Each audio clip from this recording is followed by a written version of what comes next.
વડોદરા જિલ્લાના તાલુકા વિસ્તારમાં ગેરકાયદે માટી ખનન સામે ખાણ ખનીજ વિભાગ દ્વારા મોટી કાર્યવાહી હાથ ધરવામાં આવી છે.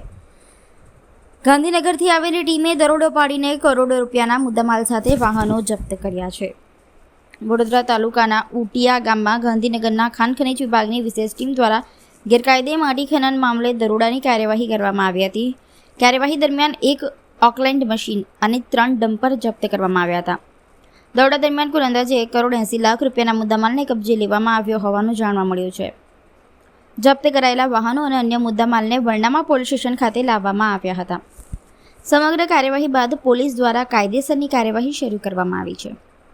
વરણામા પોલીસ સમગ્ર મામલે વધુ તપાસ ચલાવી રહી છે અને ગેરકાયદે ખનનના નેટવર્ક અંગે વિગતો એકત્રિત કરવામાં આવી રહી છે.